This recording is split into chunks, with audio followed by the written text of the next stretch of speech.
lifestyle. Now, here are your hosts, Chardell Moore and Christina Denny.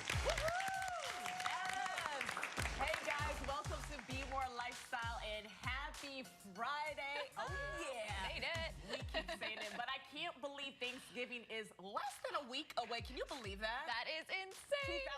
2018 flew by. Right? Happy New Year, everyone. I'm telling you. That means a week from today is Black Friday. Are you guys ready? Holiday shopping season has officially begun. Today, we're starting off with the money coach, Lynnette Khalfani-Cox, to give us some insight on why you may want to skip those doorbuster sales. Hey. Welcome. Hi there, ladies. Hello. This is first and foremost, we love when you come on our show because you have amazing tips. But should we skip Black Friday? Totally. Really? Yeah. Let's just cut to the chase. No. Okay. Keep it 100, girl. I mean, you know, I tell people all the time, you're gonna get enticements and offers to do these doorbuster sales, but it's a lot of drama. You gotta fight the crowds, you gotta find a good parking spot, you gotta get up at 5 a.m. Yeah. The stuff you might want is in limited quantities or supplies. There's like they 3 might things. sell out. Yeah, and you're standing in line for like hours, and you're missing time with your family, which is the worst thing of all. So, no, I'm kind of like the person who says, those same sales and better are going to be around throughout the holiday season. So there's other things you can do. Okay, and better. So talk to us about this better. Yes. Exactly. Well, in general, my advice is to, you know, step into the 21st century and use technology to your advantage. There's a lot of digital tools and apps, a lot of obviously online shopping that you can do, but there's very critical ways you can save and still have a lot of fun, still shop if you want to shop and partake in the holiday gift-giving spirit and all that, but you got to do it smart. So that's my 5. I want to talk to you about these 5 tips. So. Okay, yeah, let's get to these 5 tips. So, tip number 1, first is get on the list, as I call it.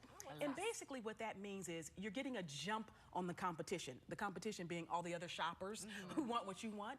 So there are a lot of sites, websites like dealnews.com, where they will give you a heads up about Black Friday deals and Cyber Monday deals. It's a dirty little secret in the industry that the deals don't just come out on Black Friday. They get leaked ahead of time. There you go. So they'll text you, they'll email you, they'll give you a heads up on your favorite retailers and tell you where you can get the deals. And yes, you can get things shipped to you, so you don't have to go out there and stuff like that. So get on the list and get ahead of everybody else. Now everyone knows, though. So my second tip is use the right credit card. Okay. So why is that? Well, let's face it, people are going to be out there charging, you know. People are going to whip out the plastic. And you don't want to throw yourself into debt when, you know, 2019 rolls around. So when you're going to be out there shopping, if you have to use a credit card, you want to do a couple things. Use, if you can, a card that has a 0% interest rate or a very, very low interest rate, or use a card that has some rewards attached to it. Cash back, discounts on hotel stays, free frequent flyer miles, things like that.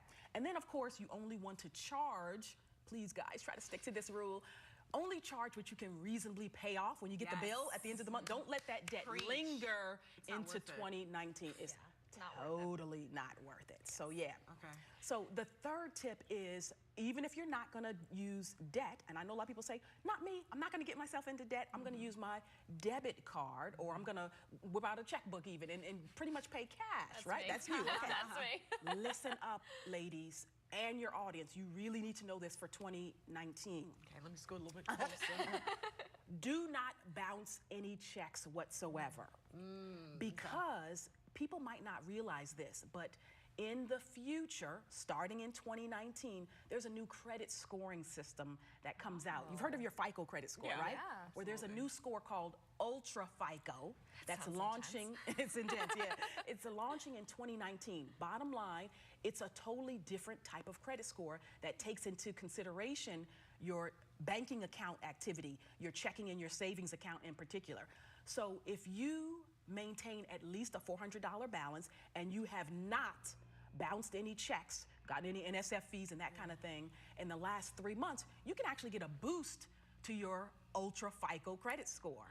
But people who do the opposite, of course, might see their credit scores go down. So you don't want to do that. Throughout the holiday season, keep tabs on your debt, your spending levels. Definitely keep tabs on your credit scores. You can get your credit scores free of charge every single month. CreditSesame.com is a great resource. They offer those, and you can check it out and see how you can leverage your credit when you want to use it. So remember, don't bounce any checks. Check those credit reports. Use creditsesame.com for that as a resource as well. We're running out of time, so let's get to these next tips. I'm like, I need to know. I'm taking all the notes. Okay, so the last two things. For people who are going to, I said everybody's going to be out there doing the shopping, whether it's with a debit or credit card. Some people are going to buy something and see the price go down later. There's an app called Earny where they'll lock in your guaranteed best price for you. Bottom line, if your credit card issuer issues you a refund for buying up merchandise and that price later drops, Earny will automatically do the refund for you. So they take a cut. They take like 25% of the savings that they give you. But I think it's worth it because still then you getting have cash to, back. right, and you don't have to, you know, track the receipt and go back and apply because a lot of people don't have time and don't do that kind of stuff. And then lastly, if you're buying electronics or tech, use the strategy that I call sell one, buy one. So, you know, there's a new iPhone, there's a new Samsung Galaxy. A lot of parents are going to be buying it. A lot of people just are, you know, tech aficionados. If you are in the market for technology, because that's the high price stuff, make sure you first sell the items that you already have. The average household has about 7, you know, smartphones, you know, game consoles, tablets around the house. There's a website called Declutter. They also have a free app where you can go ahead and sell first the technology you already have, or if you just want to buy some technology that's used, that's actually in very good condition, good quality, much cheaper than paying, say, you know, $1,000 for a new iPhone. So do the sell first, then buy one method as well. Such great advice. We're going to be saving all the coins.